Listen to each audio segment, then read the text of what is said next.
Hello, my name is James D'Souza, and I'm the host of Self-Awareness is Your Secret Weapon. And before we get into episode 2, season 1, of course, all about resilience, I want to mention the Mind Journal. Mindjournals.com is where you can get one. And I think they're amazing. They are a journal specifically designed for men. And I use it to help articulate my emotional state so it keeps me centered and able to deal with whatever life throws at me. I highly recommend them. I don't get paid any commission. I just think what they provide and what they are is brilliant, and they're available at mindjournals.com. All right, here we are. Today's theme: how do you build resilience? So there's a few things I want to cover. The first thing I want to talk about is the meaning of resilience. Second thing I'm going to talk about is a couple of personal stories, actually one main personal story about the whole thing. And then some examples. I'm just checking my notes. Yes, some examples of how you can apply the ideas of resilience and how you can build it. Because I think people who really care about what resilience is, and they've had loads of examples, but then what about how?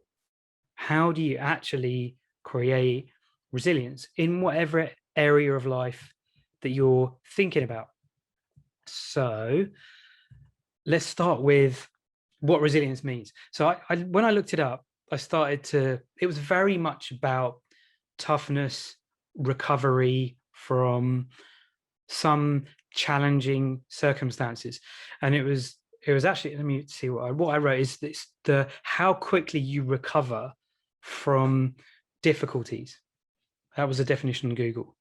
And then the other part of the definition was about materials and how quickly they come back to retain their shape after, I don't know, being thrown against a wall. Does it recover its shape? And the other word that was used to refer to it was toughness. So resilience is about that ability of, when something challenging happens, how quickly do you get back to a level kind of playing field? But I think it's also, you could think of it as, when something affects you, how well do you get back to being what you might consider to be your normal self? So it's not that it's about always having all the answers. It's not that it's about instantly recovering from whatever challenge you're dealing with. It's as much about the process of coming back from what happened and the way that happens, as the whole idea of being, it's not about being perfect every time, is what I'm trying to say. So resilience is that idea of recovering from some challenge. So that's the definition. I think most people are familiar with the idea of resilience being about rising to challenges, dealing with challenges, and coming back from something. So what's not talked about so much is how you develop that ability. I'm going to come on to that in a bit. But the personal example is that, as a lot of people in my life know, in September last year, September 2020, I was diagnosed with testicular cancer.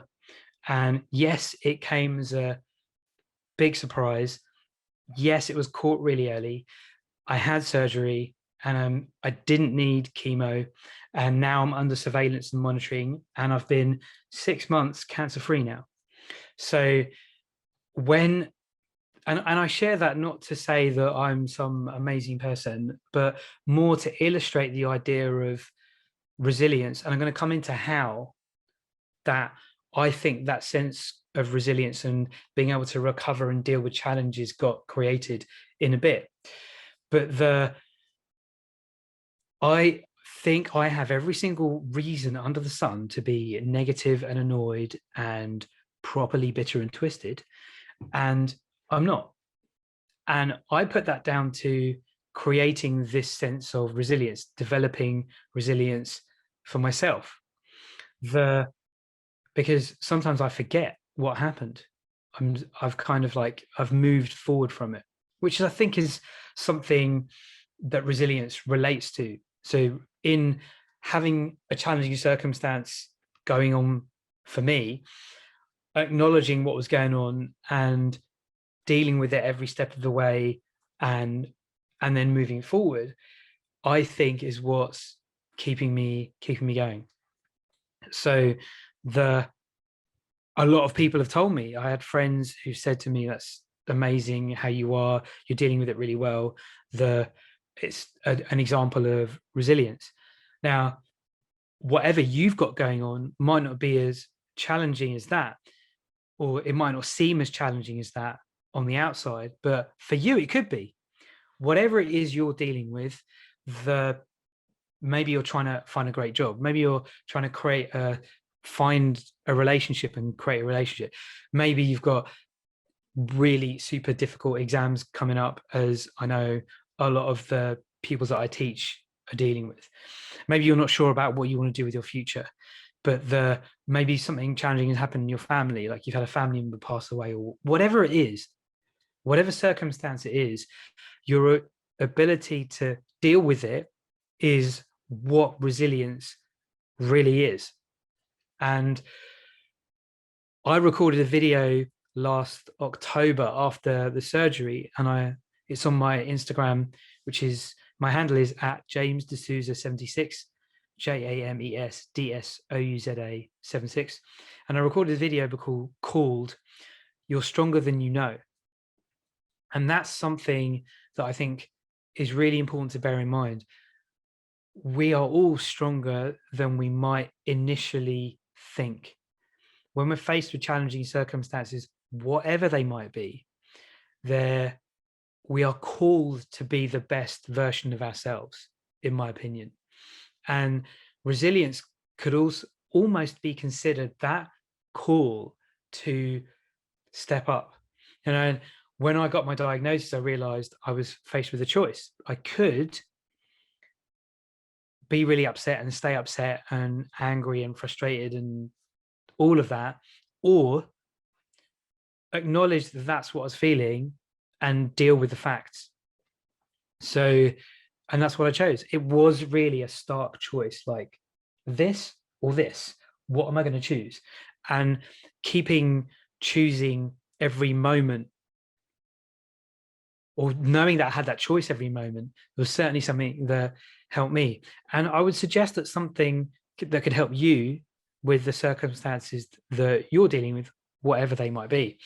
So that's the second part. It's a bit of a personal story about resilience. And I'm sure you know people who've dealt with ridiculously challenging circumstances and they've come through it stronger. They've come through it a bigger, wiser person. And we all have examples of that. But what I want to move on to now is how. How did I deal with that? How could you deal with that? How could you grow and develop resilience? So there's a few different ideas that I wrote down. I think I kind of hinted at one just now. And one of them is start with the facts. Whatever situation it is, whatever challenge you're facing, break it down to the facts of the situation. Going to the facts of my cancer diagnosis, speaking to the doctors, talking and sharing the facts with the people around me in a very fact-based way, allowed me to focus on what I needed to focus on, but it also helped other people deal with it themselves. Because when I told the pupils I teach, there were a significant number of them, when I asked them, who'd been affected or impacted by cancer themselves. And in focusing on the facts of the situation, it gave me one component of a foundation on which I could build this sense of resilience. And this metaphor of a foundation and roots in that foundation is what I think is at the core of being able to build resilience. If resilience is being able to come back from challenges, overcome whatever you're dealing with, or a material that recovers its shape, then one of the things that I think is essential to building resilience is building a strong foundation. And one part of that foundation I would suggest is focusing on the facts of the situation that you're dealing with, attempting to stay dispassionate, focusing on what's actually happening right now. I think that's one component of the foundation. Another thing that allowed me to deal with my circumstance was expressing gratitude on a regular basis. We actually had, and this ties into something else I'm going to talk about, which is habits and routines. But expressing gratitude, there's tons of research about the power of gratitude that you can read about. And you can't be upset, frustrated, angry, and grateful at the same time. They can't exist in the same part of your brain at the same time. You can't experience both at the same time. So regularly expressing gratitude is another component of the foundation that I think can help build resilience. Whatever it is, however small, the great coffee that you had, the person who smiled at you, the thanks that you got from someone at work, even expressing gratitude to other people, telling someone else that you're grateful for whatever they've done, that supports you, but also supports them. So it creates a kind of virtuous circle, virtuous spiral, whatever you want to call it. But expressing gratitude is something that made a huge difference to me. And then also taking care of the basics. Now, what I mean by the basics is getting enough sleep, eating well, getting enough sleep, having some kind of non-work hobby, something outside work where you're engaged and you enjoy doing something. Again, so that idea of taking care of the basics, another key component of the foundation. So we've got focusing on the facts, we've got expressing gratitude, and we've got taking care of the basics. But really related to all of those is having really great habits and routines allowed me to have this foundation into which I was rooted to deal with whatever circumstance comes my way. And the habits and routines they might be expressing gratitude, they might be getting enough sleep, they might be eating well, they might be having exercise, all of those things that I was doing, I never experienced that I never really got or understood the power of those habits until I was faced with this health challenge, this diagnosis of cancer. It was only then that I realized the power of all those routines, all those habits, all those little actions that build up. And it's really difficult. Actually, no, it's really easy to think that all those things you do regularly over time, they're not making any difference. They are, because they're building this foundation. They're building the space for those roots for you to stay grounded and rooted. Without those, it can be really easy for a circumstance to come along and hit you and knock you over and make it even harder to recover. So I think the real way of building resilience, apart from those specific points I've given about having gratitude and focusing on the facts and all of that, builds really solid routines and habits that support you, and whatever circumstance you're dealing with, whatever might come along for you to deal with, you will be able to handle it. You are stronger than you might realize. And it's those little habits done regularly, the gratitude, the sleep, the eating well, the exercise, doing those regularly. We do those so that we can handle whatever it is. So 2 things to end with. One thing is consider that resilience is more than just bouncing back or recovering from challenges. Maybe resilience is about a state of preparedness, a state of readiness, a state of trusting that you can handle whatever it is, whatever life throws at you. You are capable of handling whatever circumstance comes your way. And perhaps resilience is that. Perhaps resilience is that state of readiness built on the foundation of gratitude, of journaling, of articulating your emotional state, of taking care of the basics, the sleep, all of those things. That building that foundation is what allows for building resilience. So the second thing I want to end with is some examples. So if you're doing exams, taking care of the basics is really important. Are you getting enough sleep? Are you getting enough exercise? Are you resting? Have you got hobbies? If you're looking, if you're dating, if you're looking to meet a great guy or meet a great woman, then dealing with the facts is really important. How many dates have you been on?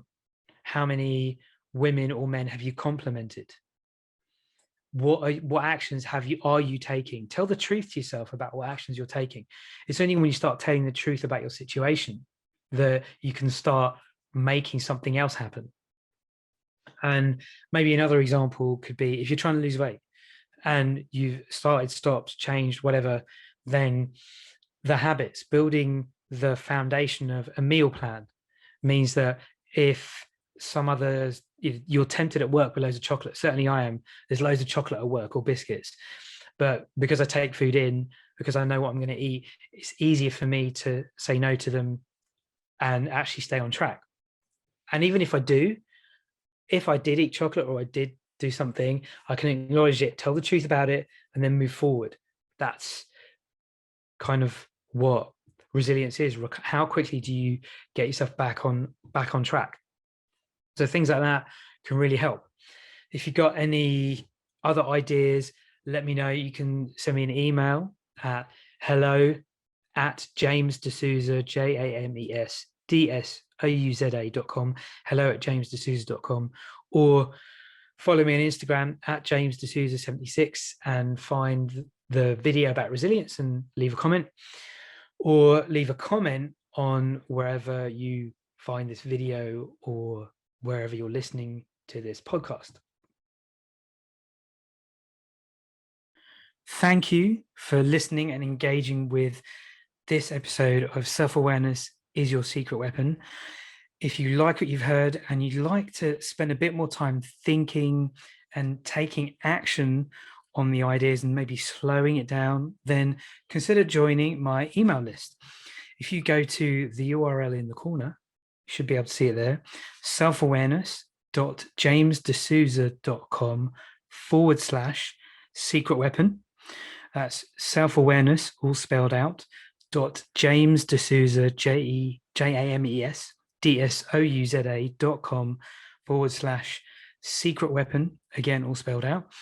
Then put your name and email address there and you'll get some more information from me about thinking and applying these ideas in your life so that you can make the most of the world of self-development, one idea at a time, and take action in your own life.